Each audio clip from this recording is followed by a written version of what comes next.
I encourage everyone to take a moment and breathe and take a tea cheers with a Ajiri tea. A Ajiri tea recognizes the beauty in shared stories and shared opportunities. Ajiri sources award-winning tea from Kenya, employs women in the region to handcraft the labels, and sends 100% of the profits back to the region to support orphan education. Save 10% on your order of Kenyan teas and coffee with the code BeautifullyHuman at ajiritea.com. AJIRIT.com. Tea mugs up. Hello and welcome to the Beautifully Human podcast. I'm Nick Sheesby. In this podcast, I speak with beautiful humans from all around the world, sharing with you their incredible stories, revealing the power in every human story, to spread love and humanity to a world that is in desperate need of it, to show that we can all connect in beautiful ways, no matter where we come from or what we look like. What you will find out is that we are all beautifully human. Let's all be beautifully human. Hello and welcome to the Beautifully Human podcast. I am Nick Sheesby, and today I'm hanging out with Hema Vyas, and we have such a beautiful conversation. Just hearing her voice and her energy is just so calming, but the wisdom that she has is truly, truly incredible. I know you will learn so much. You'll truly enjoy this. If you enjoy this podcast, follow along on Spotify and on Instagram at the Beautifully Human Podcast. Rate, review, and subscribe on Apple Podcasts, and enjoy this beautiful conversation between Hema and I. I love to start these out with a very broad and overarching question and let you kind of take our conversation wherever it may go and say, tell me the story of your life. Great question. So the story of my life, gosh, who doesn't want to be in this place, right? Yeah. Being able to just talk about themselves for a little while. But I would like to think that I've got a very unique and yet very similar to lots of other people. I know that's a paradox, but that is literally the story of my life. You know, everything is a paradox. Everything is east and west, and everything is up and down, and everything is, you know, the in and the out. And the paradoxes are really what defines me. So my story is very simply that I was born in Africa, moved over to India very early on, and then literally grew up in England. So England is my home. And yet I would say I'm definitely a citizen of the world and the planet. And then sometimes I think, but am I of this planet? Because there are times when I just look at myself and watch myself and my thoughts and the way that I am because of my experiences. I sort of often wonder, you know, how do I really fit into this world, and how did I get to be here, and who am I really in relation to the rest of the world? Yeah. And these are questions that have really been with me since a very young age. And so, you know, very, very young age, because of some of the experiences. So my sort of both, at one point, my dad sort of left to come to England, and then a little while later my mum left and came to England. So we were, myself and my brother were left with my grandparents and various other relatives around us. And so, you know, I think it sort of shaped my thinking in terms of becoming very cognizant, very conscious very early. So I have very, very early memories from when I was sort of as young as about 3, you know, just really worrying about my brother, suddenly conscious of my safety. And it's something, you know, that made me really realize the impact of childhood experiences on adulthood. Because, you know, we don't always stop to think about it. And that's what, you know, made me want to become a psychologist, because I really wanted to understand my experiences, how they shaped me and how they influenced me and how they impacted me. So I was on a long journey, you know, to really go back to my roots and try and sort of make sense of the world that I was born into. Yeah. And so that's sort of the beginning of my life, and then of course growing up in England, met with lots of different cultures, and growing up in London specifically, which is incredibly cosmopolitan, and you just don't really feel, sort of the exclusivity here in some respects, and in other respects, of course, you do. Again, the paradox, because in some ways it's so cosmopolitan, Nick, that you don't look at people as color or where they come from. You don't question it. People speak all different languages, all different accents, all different colors, all beautifully human. So it's so wonderful to see and be a part of. And yet, on the other hand, England is very, very much a very traditional country. It's got its heritage, and I sort of spent time working at Kensington Palace, which is one of course, the oldest sort of, heritages that we have in this country. And so you sort of really realize, that the deep, deep roots, that belong to England, and the traditions and the way that things work and people. And so it's been an incredible journey of really trying to find myself within that space. On the one hand, feeling like I completely fit in, on the other hand, feeling like I just completely don't. And so really trying to make sense of how the two paradoxes sort of come together. And that's been the sort of, real driving force in my life. Yeah. Wow. That's so cool. All right. Where in Africa were you born? So I was born in Kenya, Nairobi, and I'm of Indian origin, and a lot of Indians settled out there because there was a point where, it was sort of colonized, and a lot of Indians migrated to Africa for work. And, Okay. my grandfather would have been one of them. So he was born and lived in Tanzania. My dad was born in Tanzania. But Wow. then they moved to Kenya, and I was born, myself and my brother, we were both born there. Okay. So how long did you spend in Kenya? Oh, I was literally about 6 to 8 months when I left, Okay. Okay. so no time at all. I've never been back either, Oh, so wow. it's not a country I've ever explored. Sure. What about India? How long were you there? So there I was a bit longer. So I was in India until about the age of about 5. I can't remember exactly because so we sort of came to England, and then we went back and forth to India quite a lot. So Okay. even now, I still, up until the pandemic, I used to run and still will be doing running retreats in India. So every year I go back to India at least once. This is the first year I haven't been back in Oh, about wow. 14 years. Yeah. That's amazing. What are your retreats that you run there? So they're Ayurvedic retreats. So Ayurveda is, the sort of Indian way of life. It's more than just sort of treatments, and it's a science, it's a philosophy, it's wisdom, it's packed with so much wisdom.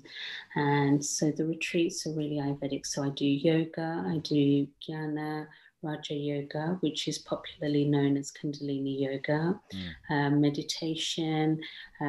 They have Ayurvedic treatments, all the beautiful massages with lots of oils out in nature, and we do lots of chanting. And I teach like the philosophy, um, the sort of science to life, if you like. Oh, that's amazing. That's so Mm, cool. And I'm sure it was just because of the consequences of the year that you weren't able to go this year. Wow, I absolutely. think that's so amazing that you are still getting to go to a country that you spent time in as a kid and get to go back there and share all of that. And do people come from all over the world to your retreats? Yes and no. So, yes, because I have people who are from all over the world as part of my client base. But, predominantly it's people who have worked with me who have been Okay. coming so far. But that's now extending, now sort of, it was very exclusive because it's quite intense. the work that we do is very intense. So I need to make sure people are really ready, that they've done quite a bit of work with beforehand. But now, as things are expanding, people are coming from all over. So now it's open to a lot more people. And just literally just before the lockdown, we were opening it up to other people. And Okay. then, the sort of lockdowns happened. So. Yeah. So what did it look like? Were you able to do any of your practices online? Were you able to kind of shift a little bit with it, even though we were all locked down? Yeah, so it's been an amazing year, In some respects, it's been a tough year for a lot of people, of course. But in other respects, it's been wonderful. We've been able to sort of pivot the business to online because I'm a speaker. And so where I would have had to fly out to different places to be able to speak, it takes a lot of time, a lot of energy, and a lot of resources, Yeah. as you can imagine. And so, I was able to do a lot of things online. So I've been doing a lot of things online. My work slightly was impacted, but slightly continued in the sense that I could do some people, some Zoom sessions. I certainly couldn't do the retreats because they're very, very immersive and Sure. experiential. So we sort of missed out on that. And of course, some people couldn't because their environment didn't allow them to do online, even if it's speaking, they couldn't really sort of speak because people were around them and you don't have the privacy, Yeah. So in some respects it's been wonderful though, because we've been able to connect like you are with your podcast. We've been able to connect with so many more people this last year, Yeah. all over the world. We've been speaking to people sort of far and wide, Australia and America and everyone in between. So it's been really kind of cool. Yeah, it is. I mean, there are silver linings throughout this thing. Like nobody wanted to deal with it. Nobody wants to go through it. Nobody wanted it, and it was so horrible for so many people. We lost so many people, but it is really neat to see how it can shift. And like you said, you get to speak with people all over the world. I mean, I wouldn't have started this had it not happened, and I wouldn't have had this conversation and the other conversations I've had with people all over, and been enriched with these stories. So yeah, I think it's nice that everybody was able to kind of, not everybody, but people were able to shift and maneuver into an online space where it did open up more of the world, and yeah, gave you speaking opportunities that you didn't have to expend the energy for flying Absolutely. to, because it does. I mean, when you're traveling a ton, it takes it out of you. And then if you have to speak and be engaging and all of that, I mean, it's quite tough. It is. And not to mention the carbon footprint. So, Ah, yes. Yeah, yes. So, exactly. yeah. Um, so growing up in England, what was that experience like once you got there and were settled in? Like, how were the kids? Did you have a good childhood? Were you accepted? What was that like for you? Yeah, great questions. So, children are amazing because they don't see differences, Yeah. they only see similarities. But it's only when you look back and you think, wow, that was really interesting. So, on the whole, I would say I was really accepted. So I was at a junior school where basically at the end of the year, one girl from the year and one boy from the year won a trophy. Like they won what was called the John Wells Trophy, which was parents had donated a child who had died young, and so they donated it just in memory of him. And for 4 years running, I won the trophy, Wow. and it was amazing. Looking back at the time, I just took it for granted. It's like, oh, I won, great, wonderful. But looking back, I think, well, that's quite an achievement considering I was quite shy, didn't really, sort of speak up because, I just learned English as a second language. But I, immersed myself in the school very easily, and I'm very friendly and easy to talk to. And I think people like me, kids liked me, and I liked all the kids. And so, and I liked the teachers, and I was, did well. So It was really lovely looking back, though, to think that, I would have been somebody that would have stood out. I wouldn't have thought I would be somebody who would naturally stand out given the circumstances. But when I look back and tell that story, the first time I told that story, it really hit me that, wow, that was quite an achievement, not from myself, but an achievement of the school, that I was able to blend in. Because at the time, I think my brother was one of the other kids in the school. And I think there was much later, there was another brother and sister that came along, but we were the only kind of brown skinned kids, Yeah. So that was pretty amazing to think that they really did accept me. On the flip side, there was also a memory of I was naturally a good actress, and, because I put my heart and soul into everything I did. And so every time I had to go do a play or, learn my lines, I was, there, giving it all. And so for the end of the final year school play, there was Oliver Twist was our actual play, and I really wanted to play Nancy, and of course I didn't get picked for the part, and it was the first time that I was not picked for a lead role. And it was one Okay. of the most important, crucial roles, because it was the final year play. And of course, the girl who got it was blonde haired and blue eyed. And that was when it really struck me, because that's when somebody said, oh, but you wouldn't get the part because, you're dark skinned, dark haired, dark eyed. And I was like, oh, that didn't even occur to me. Sure, yeah. And so that was really interesting. And I guess a little bit of that awareness came into my consciousness that I am different.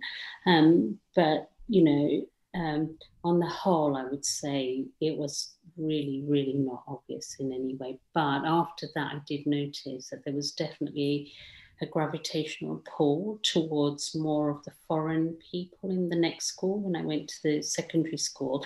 And it wasn't conscious, but, I realized looking back, a lot of my friends were all sort of foreign in some way, whether they were European or from other parts of the world, other countries. But that was really lovely too. And, Yeah. yeah, so it was kind of cool. Yeah, I think it's funny when you say that, like that we do get drawn to certain people, and we all get into this kind of these bubbles that we enjoy, and that's so neat that that was your bubble, was just kind of people from everywhere. That's so cool, just having that experience and getting to meet people from all over. It's one thing with my childhood that I just didn't have diversity where I grew up. It Mhm. was just very, very white. And it just Okay. wasn't really taught to me that this is why you should learn about other people, or this is why you should practice another language. So when you go to another country, that you can integrate and feel good and speak with these people. It just wasn't taught to me. So when I hear those kinds of stories, I'm just like, oh man, that is so neat to hear. I mean, I think the only sort of cultural exchange that ever occurred was if missionaries came in to the church that I went to as a kid, and then it was really kind of put on display, and then I didn't ever meet them or anything, so I never really got to talk to them. So I think that's really amazing that you were in London and it's such a diverse place, and then that you had these friends from all over. I think that's so cool. Yeah, wonderful. Thank you. Yeah. Yeah. Um so do you still speak any other languages? Yeah, so my mother tongue, I still speak fluent Gujarati, which is where I'm from. I still understand Hindi and then English. So they're my only languages. I did learn sort of French and Spanish when I was at school, but never quite kept it up because there wasn't the need. Yeah, sure. Mm. Would you mind saying a phrase in your native tongue? Um, it's so difficult. I mean, I can, if you were to ask me a question, I could probably answer it in just a quick, short answer in Gujarati, but it's really hard to think of what to say, and Yeah. then it. All right. So, how are you today? બસ બધું સારું છે. મજા આવે છે તારા સાથે વાત કરવાની. That's so beautiful. Thank you. I love that. Again, that's one thing I ask a lot of people what their superpower would be. Just I think it's a fun question. It's just like gives you that like whimsical feeling of being a kid and being like, what would I do if I could pick one thing? If I could rub the genie bottle and get one wish, I would. Mine is always that I would love to speak every language, be able to speak every language, even if I didn't know it was a language. I wish that I could just go to someone wherever, like the middle of nowhere, and speak their language. I just think it's so beautiful. I love how poetic that sounds. It's just absolutely beautiful. Thank you. Oh my God, I love that as a superpower. I never even thought of that. But I mean, it's so lovely, isn't it? Because the idea that you can converse with somebody in their own language is just so validating. Yeah. As English speakers, American English, the fact is that we are very spoiled. We're very lucky that it is quite a strong international language. But Yeah. we do sort of go places and expect someone or another to speak our language, whatever country we're in. We could be in the middle of, Africa and still expect somebody to speak English there. Yeah. But what a beautiful thing to be able to do, to wish for, like as a superpower. I really like that. Yeah. Yeah. Yeah. I think that's so true of like we are very, very fortunate. I remember I've worked with bands and tour in the music industry for a living. Mhm. Um, the first tour I ever went on in Europe, I was selling merchandise for the band. So I was back behind the stand and I was like the face for the band. But it was a Canadian band and I sadly only speak English. And what was so striking is every single time someone would come up and start speaking in their native language. And I loved hearing it. I thought it was so beautiful. Then I had to deliver the I only speak English. Then in all 17 countries, it was like, okay. They just flick, just switched it straight over, and then it was fine. And it was so neat just to be like, oh, that is so cool. I wish that it was so neat to just hear that switch in no time of like, oh, okay, English, great. And so, yeah, it's of massive benefit to me. But there's been moments in my life where people have messed with me that like I was in Denmark and this man just messed with me acting like he didn't know English and then was like I know English. I was in a small village and it was just like I felt like this big when everything happened and I was like because of that moment I have so much empathy for somebody that comes into this country and is nervous about speaking our language who might not know it well but knows it better than they think they do, but they're nervous because it's mostly what we speak. And so I think if people traveled more and saw how it felt when you don't speak someone's language, like it's daunting unless you just like fall into it and embrace it and just come at it with respect. Like I think they'd have a lot more respect for people on the flip side of it. Oh, I couldn't agree more. I couldn't agree more. I mean, once upon a time, I'm sure you'll agree, Nick, when people travel, they used to make more of an effort. They'd get a little translator. Now you've got Google Translate.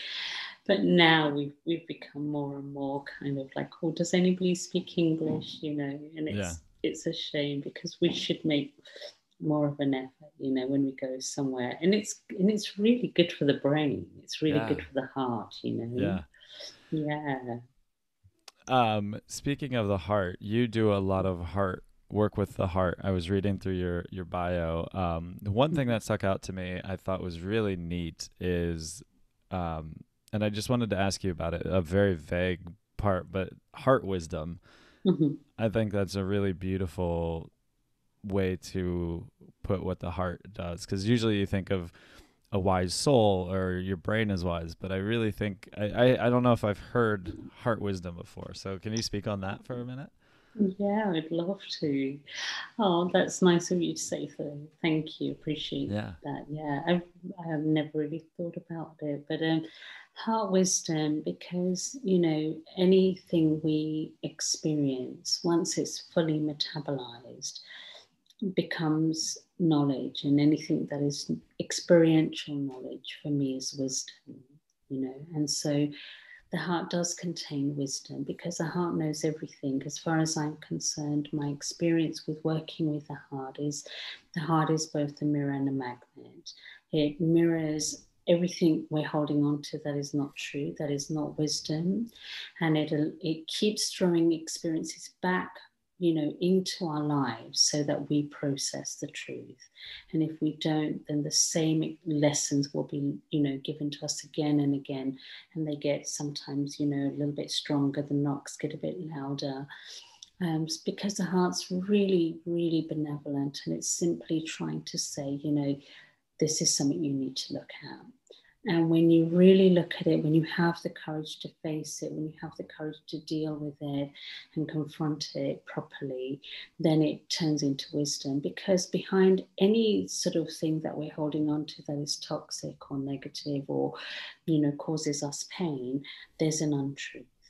And when we really get to the truth of whatever it is, the heart contains the truth, and the heart knows. It's like a jigsaw puzzle, and a piece just falls into place.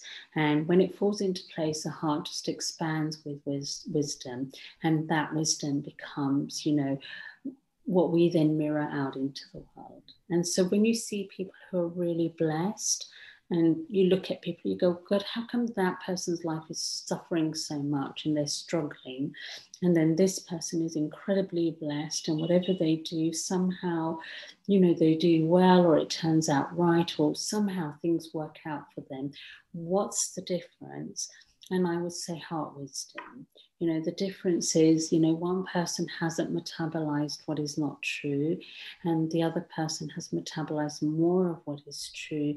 And the more we metabolize what is true, the more we become magnets for the goodness in the world. And that's when life keeps on bestowing blessing upon blessing upon blessing, versus suffering upon suffering upon suffering. And so I always say, really the wisdom contained in your heart is really reflected on how easily your life flows. And when your life flows easily, then that is the level of wisdom you've attained. Wow, that is so beautiful. I just love that concept, because again, going back to where you typically think of wisdom coming from is somewhere else from the heart. You think of love, or even if you just think of it as a literal sense of like where the beat of your heart. But I think it's so beautiful to think of love as a concept, and just where that comes from in your heart, and the wisdom that bestows into your life. And yeah, that is like, I couldn't say it any better than the beautiful way you described it. I think it's such, yeah, I think if more people followed that and thought about the wisdom of their heart, because I think, and I might be speaking out of turn for people, but I think in most people's heart, I don't think they're that hateful. I think they get that as a concept in their brain, and then they just like react and act based on that. But I think if you follow your heart more, I think we're built to be empathetic and like be the accepting and loving type. But people just get it in their brains, and then they get these attitudes and they go different ways. So I think it's that's so beautiful. I love that. Thank you. I completely agree with you. I think, if you take away all our stories, and all the conditioning, I think we're all empathic, we're all telepathic, we're all very sensitive to each other, and we all work collaboratively, and come together as one humanity. But I think it's the stories and the unprocessed fear and the unprocessed traumas that create stories of hate or division or negativity, whatever it might be. And so, we need to work on that now. We need to come back together to create the beautiful world that we're living in, to be a space and place where we recognize we are one, and oneness comes from really looking after each other. It's not about being the same. It's about how we relate to each other, how we respect each other. Yeah.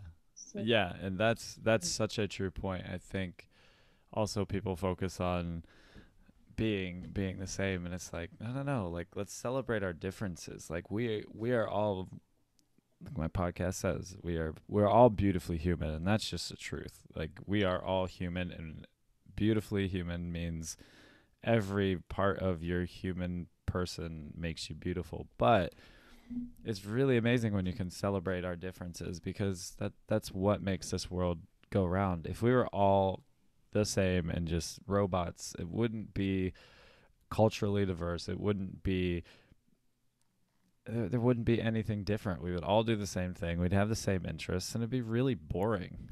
It'd be so boring if we were all just like the same things, talked about the same stuff, did the same stuff. It just wouldn't be that exciting. You wouldn't have the cultural, the diversity. That's it should be celebrated, all of it.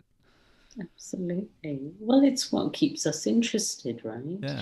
If you meet somebody who's exactly the same as you, very soon, at the beginning, you might go, oh my God, this is amazing. We're exactly the same. But within like sort of a very short amount of time, you'd run out of things to say because you'd just be the same. Whereas it's when you meet somebody new and who has different ideas and different cultural experiences and different, childhood experiences or different life experiences and language, and then all of a sudden there's something to learn, there's something to gain from that exchange, and it's so beautiful. Yeah. Or it can be. It can be, yes, definitely. All right, it's a perfect segue, and I have to take it this time. I always ask if, obviously, all our restrictions right now are aside. In this scenario, we're in a world where we can travel freely, and I came to you and I said, I have a plane ticket to anywhere in the world. Where would you fly to? Gosh. Can I do a round the world trip? Yeah, absolutely. Where would you start your trip? Gosh, so many places that I would really love to see, but I would say probably I would have to start at Bora Bora, and I'll tell you why. All right. The main reason that I would have to start my trip in Bora Bora is I have a 15-year-old niece, and she is an old soul, and she's a beautiful old soul. And don't ask me why, but somewhere growing up, in the last 8 years, I would say, she has been obsessed with that place. Something about it just called her spirit, called her heart. And so she's been saying to me, would you take me there? I would love to go there. I will go there with you. And I said, well, when you grow up, you probably won't want to go with me, Yeah, but sure. It's a place that she's always been drawn to. But I think that would be definitely a place that I would like to start my journey.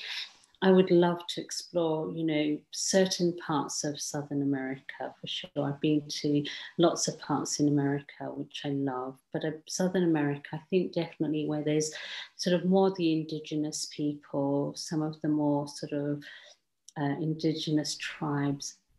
I don't do well with, like the raw nature, but I love it. Yeah. But I do need my sort of comforts. And so, if I could do a lovely sort of, trip where I could meet some real, people who live with the wisdom of the earth, that would be the thing I would love to do. Anywhere where there's people with very different and yet very similar kind of outlook on life. Because I look at some of the indigenous tribes and the way they think and feel and believe, and some of the prayers and chanting and all of those things, it's all very similar.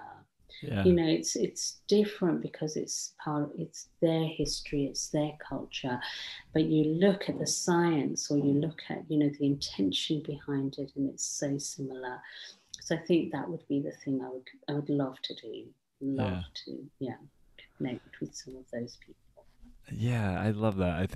I love that you had a very straightforward answer that is just coming straight from that heart. And I love that. I think it's funny too that you said when you grow up, you probably won't want to travel with me, but I would love to take you there.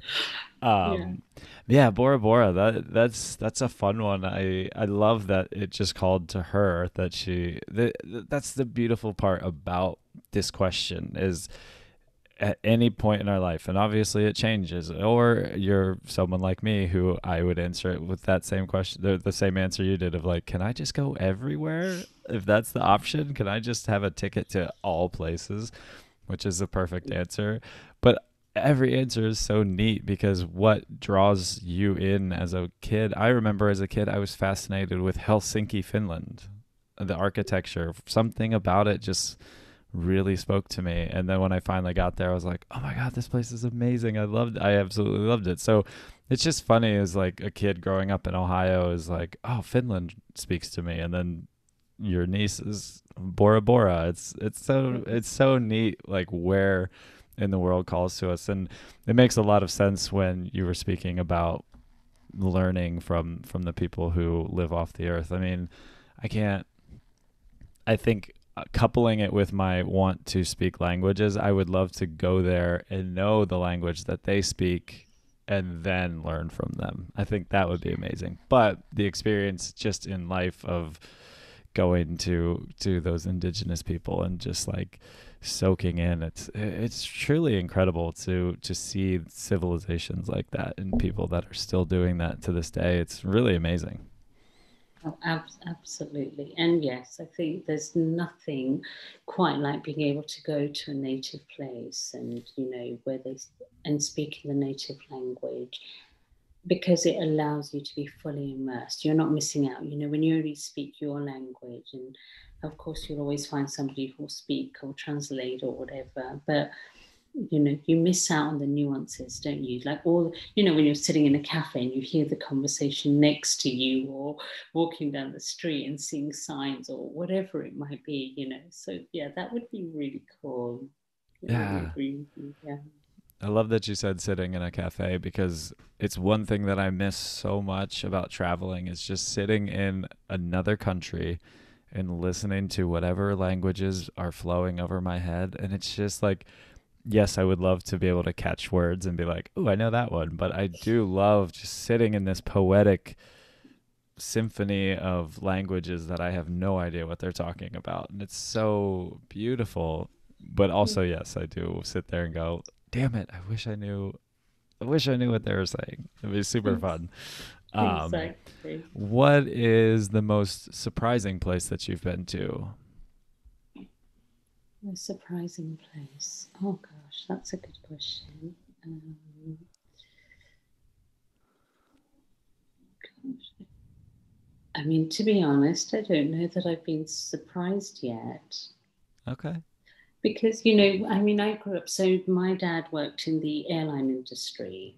So from a young age, very young age, we traveled. So, I did, even though I was only very, very tiny, of course, I was a baby, but we did a sort of like a really long trip on the boat from Africa to India, Wow. so you can imagine what kind of cultural sort of influences would have been there, and Yeah. what we would have seen or experienced, even though it was sort of unconscious to me as a baby.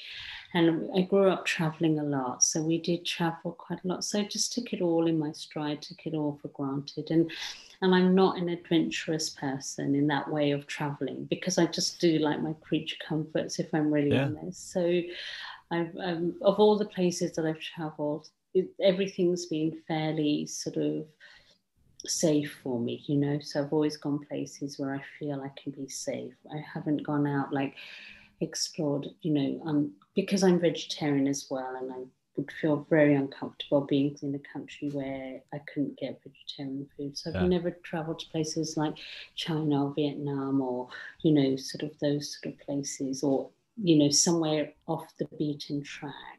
Yeah. And most places, are very, very similar. And in some respects, especially now, if you think about how big chains have taken over, like the sort of Starbucks, and, so everywhere you go, there's something familiar. So nothing's ever been a real surprise. But I think the most sort of interesting things have been around India, because India is so diverse, and sometimes when you travel and you see certain parts of India that are not familiar to me, it was really, really interesting, and it was sometimes a bit of a shock, So northern India was a real shock. It's a place I wouldn't want to go back in a rush because it was just so super crowded.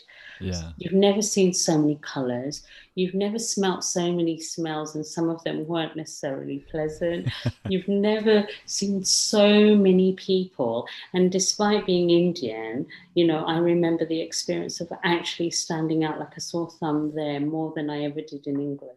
I remember just maybe the way I dressed, maybe I don't know what it was, but at the time, young girl, I was about 19, and I just remember so many eyes on me and my friend. We were both walking down the street, and we just had so men, women, children, everyone just looking at us, just staring at us like we were aliens. And so that was probably the most disturbing kind of experience in my own country, but not the part I'm from. So yeah.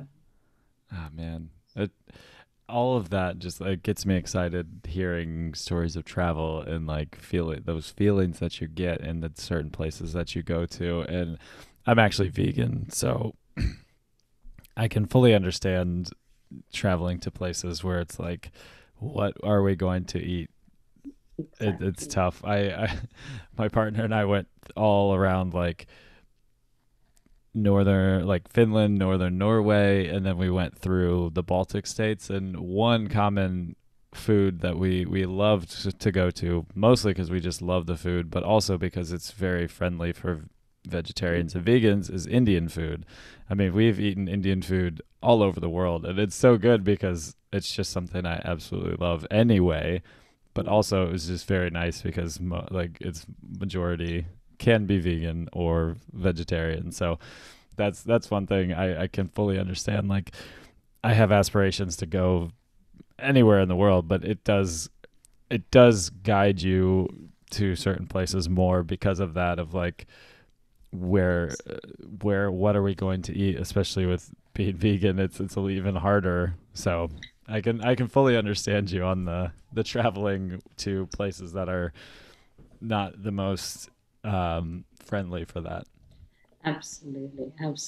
And because it doesn't matter, and you don't mind even if like I don't mind if we didn't eat a lot, but we need something. Yeah.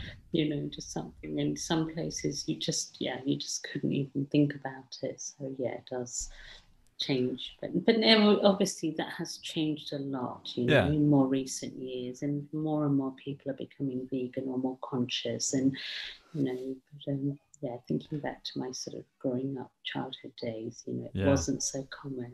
Oh, I know. Yeah, I remember even the first time I tried to do vegetarian even was like 9 years ago, and especially even here, it was hard. It was hard. But now, when I went vegan a year and a half ago, and even vegetarian past that, it was like a lot has changed, and but then it's funny, I'm thinking like Saturday I was at a music festival in Ohio, and I walk into catering, and there's literally nothing there for vegan or like vegetarian. The one thing that was there was a salad, but then they didn't even have anything. Like they didn't have any vegan dressings. They had ranch and Thousand Island, and so I was like, am I supposed to eat just like dry lettuce? And it wasn't even like a nice salad. It was just like iceberg lettuce. And I was like, and I know that's a very privileged place to walk into, a place where there's free food and complain about it, but I was like, man, there's still pockets of this country that you walk into and you can't hardly eat anything. And so yeah, it's just funny having that in your mind also with your travels, to be like, oh well, maybe I can't eat this in this place. Well, it's sad because the choices should be there. Yeah. Because the choice to not have something, that's even vegetarian, just to have a choice of something vegan is so easy, just a bit Yeah. of olive oil and a bit of balsamic. I mean, it's not difficult. So Yeah. so I understand where you're coming from. It's not that you're ungrateful that they're providing food for people, but it's like, it's so easy to provide for us, just to sort of, just take out the sort of dairy, or just take out the Yeah. meat stuff, and but make it a bit more interesting. Yeah. Yeah. Yeah. I struggle with that because it's so simple. Yeah. It is. People Yeah. like, oh, you're vegan. Do you eat eggs? No, anything that has an animal in it. And I think what I find is, especially here, people just don't think about what all has animal products in it. Mm. And it's like, what about mayonnaise? Yeah, no, I can't. Like, it's just this mindset where people just like, yeah, I think some people are just lagging on what it means and what animals are in too, which it's incredible. It's because we're supermarket kids. We've grown up with supermarkets, so we don't actually have to go through the process of making it. So we don't know what goes into it. We don't have to go and collect the eggs from the chicken, but I remember sort of growing up saying I was vegetarian. The question was, do you eat chicken? It's like, I don't understand why that would be vegetarian. Right. It's like you're going. I don't understand how eggs or mayonnaise could be not be. Could be vegan. Yeah. It doesn't Yeah. make sense. Yeah, that happens still more often than I think it would when I get asked those questions. It's like, all right, yeah. I want to shift gears and ask you more about your Ayurvedic work. How did you get into it, or when did you learn about that? So I grew up in an Ayurvedic family. So my mum was actually an Ayurvedic doctor. She was one of the first women, who studied in the first girls' school in her place, Madhya Pradesh, in part of India. And so, and all of her brothers and her dad, they were all doctors, and she had 7 brothers. And so, they were all doctors, Ayurvedic doctors. So I kind of grew up with it in some ways because it was just the standard go-to. If I was ill, she would just get some Ayurvedic stuff, and that's what she would give me. So we wouldn't get over-the-counter stuff at all growing up, and just, trial things that you would get. But it was much later, really, that I really got into Ayurveda myself properly. So I sort of followed Deepak Chopra for a while, and I was really impressed at him bringing the East to the West, and how he brought Ayurveda, meditation, and those sort of things. And I just loved it. I lived out there in San Diego for a while. And so, it was really lovely to see how it is such a wonderful sort of tool to have. And I also then, my father fell ill, and so the doctors in the West basically wrote him off and just said, he's got arthritis.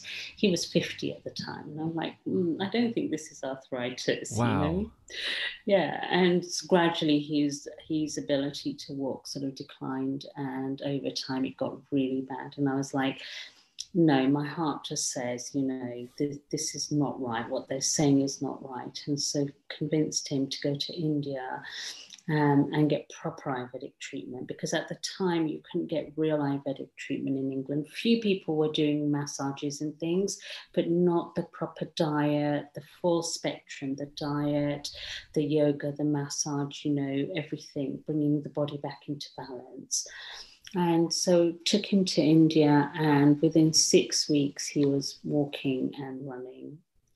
Wow. And no arthritis in sight. So yeah, it was just, yeah. And this is the really interesting thing. So basically, there was stuff in his body, that toxin that built up from injections he'd had years ago. And so you can understand that, you know, the West doesn't recognize there's a correlation between something that might happen 30, 40, 50 years ago and the impact it has on your body today. And I think that's part of the wisdom of the East, you know, that everything has an impact, everything, some good, some not so good. And so we have to keep on making sure that we clear debris from our body, from our emotional body, from our physical body, our spiritual bodies. You know, when we clear stuff, then we become clear vehicles and we have good health.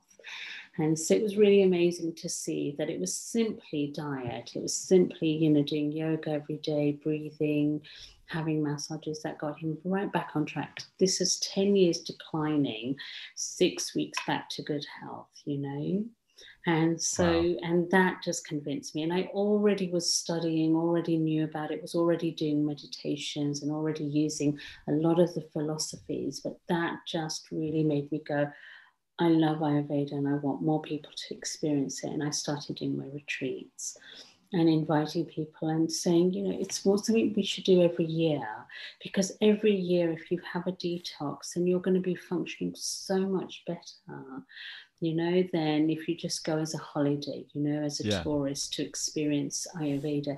No, this is something part of self-care for me. It's part of, you know, not only self-care, but evolution. If we want to evolve, we have to clear our minds and our hearts of the emotional debris that we're holding on to, thoughts, feelings, memories, you know, that are held for centuries, not only in our own lifetime, but generations, you know, through our ancestors, through our DNA, through our genes. And Ayurveda helps clear all of it. You know, the Jnana Yoga I do clears ancestral patterns, ancestral energies, and stress, ancestral conditioning. And so for me, it's the absolute, you know, like we must, if we want good health, if we want to be well and longevity, then that's what we need to be doing. Wow. What a powerful story about your father. That, and it's just truly amazing how, when you think of everything you were talking about with it, it makes so much sense of, yes, something that you did in the past or something that happened to you. It's like it will keep happening and wreaking havoc in you. And medicine just getting pumped in isn't going to solve that. And wow. I just think that's really incredible. I don't know much about it. I know a little bit, but I thank you for telling me more and more about it, because I think it just, even just hearing that one story, I'm like, yeah, that I would much rather have that practice and for myself than anything else that would come in that the doctors here would suggest. Absolutely. I mean, it's such a beautiful, simple philosophy, and yet so complex, because it encompasses everything. But, you know, very simply, you know, the basic sort of premise of Ayurveda is that we are part of nature and nature is a part of us. And we need the full spectrum of nature to really experience balance and wellness. And so that means, you know, the colors, the sounds, the variety, the different tastes, the different sensations, the different experiences. You know, the more we have variety in our life, you know, the stronger our wellness is going to be. Our immunity is going to be strengthened by having, we're in the West where things become more and more homogenous. It's actually not very healthy for us. Yeah. And I mean, I'm going to take it from the beauty that you're talking about, and I just think what an amazing concept. Just as a human experiencing the world, we would all be in a far better place if we took that the simple mentality that goes with it and just put it to our lives. I think we'd all be it'd be a far more beautiful place if we all felt that way towards each other and nature and all of it. I think it would be such a beautiful place. Absolutely. It already is. As you say, we already are all beautifully human, and the world is already beautifully, the beautiful world. But it's how we're experiencing it, and when we get stuck in anything, we don't experience the full beauty. And so, Yeah. yeah. Yeah. That's so amazing. I love it. Thank All right. I have two final questions for you. you. The first one is, what would you want the world to know about you? Um, so I am beautifully human. I don't always embody it. I do sometimes struggle being human, being grounded, yeah, on this planet. And every day, that's what I'm working towards, being more and more present, you know, bringing the two parts of myself together, the East and West, and the spiritual and the human. And so every day it's about becoming more and more human, but with real spirituality. And what that means is that overarching sense of the whole world being part of a universe, and we are so much greater than the sum of our parts. And that's who I'm working towards, being greater than the sum of all my parts. Yeah. I love that. I love that. And I mean, that's as we go through life, as we actively do that, that's it's beautiful when you know that you are just human, and that's okay. But when you realize that we have to work towards that every single day, and it's a really beautiful way to go through life, of actively being that and being present in those moments, and learning from all of it. It's a really beautiful way to be active and just move forward in life, knowing that we need to combine everything. Absolutely. Absolutely. It's Yeah. so true, isn't it? Yeah. And Yeah. that's what you're doing with your podcast. So, Yeah, it's yeah. it's so fun. I get so enriched. I get to learn so much every day from every person I talk to. There's not been one podcast that I hang up on and be like, "Man, I don't know about that." I'm always super jazzed. It's a beautiful way to start my day. I mean, here it's 10 in the morning, so it's this was the first conversation I've had today, and so now I get to go and think about everything we've spoken about, and that will help my present and my future as well, because I'll be thinking about all this new knowledge that you've bestowed on me. And it's so fun. I mean, I think the art of conversation is lost on a lot of people, and it's truly amazing when you can sit down with somebody who we've exchanged a couple emails, but you're a perfect stranger as of literally 1 hour ago. And the fact that we've had the ease of conversation that we have, because we literally know nothing about each other. So the fact that I can just say, tell me the story of your life, and then we can weave together a conversation, is really incredible. And there's so much to learn from you and from your life and your experiences, and that I haven't had, because it's your experience. So it's so fun to have these conversations, and then let people listen to them, which is super cool too. And if I ever want to come back and revisit this, I can just hit play on our podcast and hear your wisdom and your heart wisdom. And it's so wonderful. Yeah. Absolutely. Absolutely. And it's people like you who are, doing these podcasts, that bring these conversations together for people, because somebody out there is listening to all the different conversations you're having. And you just don't know what touches people's lives, do you? You just don't know what that one thing is that people need to hear on that one day that could make the difference, Yeah. to the trajectory of their life. So it's so wonderful. And it's so lovely, because chances are that you and I would in this big, huge world, we would never have met, because, Yeah. what are the chances of our paths crossing, Right. And so it's so lovely that this gives us that opportunity to do that. Yeah. You sitting in Nashville and me sitting in the UK, and it's Yeah. the afternoon here, grey and dreary, and but it's Yeah. so lovely to, you brought the sunshine to my space, so really Yeah. lovely.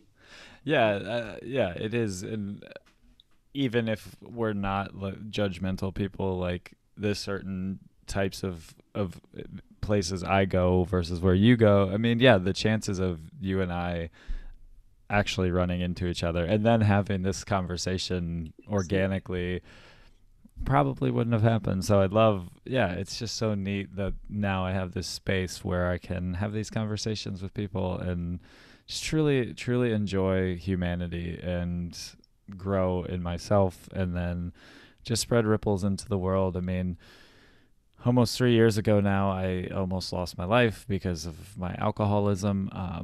And so when I lived through it, and I've been progressing into better health and better mental space, and I just saw a lot of hatred coming out, especially of my country. I mean, it happens all over the world, but it's been very hypersensitive and hyper-focused and very, very crazy in this country for the last few years. And I just was like, you know what? I have been fortunate to travel the world. I've met so many beautiful people, and I've been so inspired by people, and just I love it so much, and it's so dear to my heart, and it's how I've grown the most is once I started traveling, especially out of this country. And I just thought, what better way to present this and leave a ripple into the world of beauty, because when I was told I might die, that was in my head of like, what did I leave in this world? Like, was I just the crazy fun party guy, or do I get to leave a better legacy? And so when I've been moving forward, I'm just like, that's what I'm going to do. I'm going to have these conversations, and whoever it touches, whatever that we get to collectively help or inspire with this conversation is really amazing. And you and I may never know. We may never know what we've inspired somebody. And I think that's beautiful in and of itself, that someone's life could take a different turn because of you and I's conversation. Absolutely, absolutely. And people need to hear that, we're human. They might listen to this conversation and they might say, wow, I never knew that about Nick, or gosh, I never knew that Hema had this experience. And, and we've been through different traumas in different ways. And how do we remain beautifully human? How do we come back to our heart? And it's asking that question, is this the legacy I want to leave?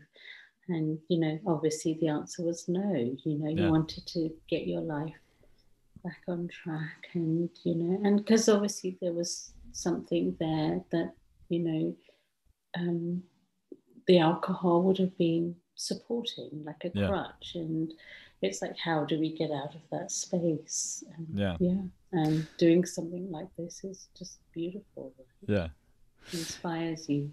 Yeah, and where I come from too, I talk about it a lot, but it's always my target audience, because a lot of it is, I just saw it coming. I saw a lot of the hatred coming out of there, and I was just like, I want to also give these conversations as a gift to someone who isn't fortunate enough to travel and meet people from all over. And maybe they're not listening, maybe they are, but I want people to listen to these conversations, even if they're never going to be able to travel or meet people outside of their friend group or their little bubble. Just to hear people's experiences from all over the world, and then find out that you can relate to people, and that if we really boil down to that, we want to be loved, we want to be seen, we want to be accepted. And that doesn't change if you're from Africa, if you're from India, if you grew up in the UK, if you grew up in the States, if you grew up in Bora Bora. Exactly. That yes, there's different circumstances, there's different experiences, but we are beautifully human, and we want the same things. And I think it's really important to give that to people, as even diving into race and gender and sexuality and dietary needs and restrictions and all of that, to give that to people who just don't know. They've never had a conversation with somebody in any of those different sectors of life. So that's where I'm at with it. I just want to have these conversations for me selfishly, but also it's really amazing to put them out in the world and see what it does. Well, I really agree, Nick. I really feel like, when you're in some sort of trauma, you get stuck in your own little world and you don't remember there's a whole world out there. And then when you experience through a conversation or through something, another, perspective, another part of the world, another experience, because of somebody sharing, I think it opens up your own world, and suddenly those problems kind of don't necessarily have to feel the same. I'm not saying it takes it away, but it gives us the opportunity. It raises our consciousness, and when our consciousness is raised, we're able to get through problems far more easily. Yeah. And and that's it's beautiful, and that's the work I'm here to do, is to really help raise consciousness, because I believe that's where healing occurs. Yeah. And everybody has trauma. Being human is traumatic at times. Yeah. Right? Yes, that should just be a quote that everybody should put in their heart and just know that life is not easy. It is life, but being human is traumatic. That is a very, just the truest sense of life is, it is traumatic, but there's beauty out there to get into, and people in the world to engage with that have been through those traumas. Like everybody experiences it, not in the same way, because we're all one singular human, but it's beautiful to hear how people have taken in what you've had happen and then put it into their lives. And you can always learn from people. Exactly. Absolutely. Yeah. So wonderful. Yeah. All right. Last question for you is, if you had the ear of everybody in the whole world, what would you say to them? I would say that, in keeping with the podcast, we are all incredibly beautifully human. And, we all have memories of trauma somewhere. We all have had experiences that we haven't metabolized. And the greatest gift to humanity that we can give, and the greatest gift we can give to ourselves, is to heal those traumas, to heal those memories, to heal that pain. Because only when we truly heal can we come back to that sense and place of wholeness, that where beauty lies. That is where beauty lies. When we come back to that sense of wholeness, and life begins to flow easily and effortlessly as it should, where we can all be prosperous and it's not dependent on our jobs. As a world we come together, there's more than enough in this world, absolutely more than enough. The lack comes from our own stories, and when we heal, and we heal ourselves, we heal humanity, we can experience this world in a much, much brighter way, much more beautiful way. And so if I could speak to the whole wide world, it's up to each of us to work on ourselves, to work on healing those things so that we can come back to wholeness. Yep, 100%. Couldn't say it better myself. Thank you. Oh, Hema, this has been so fantastic. I truly appreciate your flexibility, and I appreciate your time and just sharing all the wisdom you have with me today and having this incredible conversation. So thank you so much.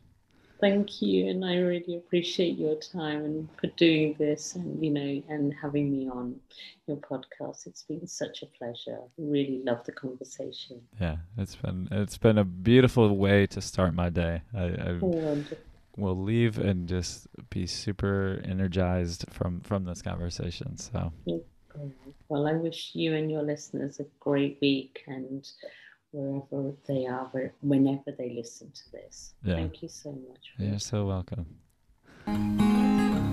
Thank you for listening to the Beautifully Human podcast. To hear more beautiful stories from beautiful humans, follow us on Spotify and rate, review, and subscribe on Apple Podcasts. Follow us on Instagram at the Beautifully Human Podcast. Peace signs up.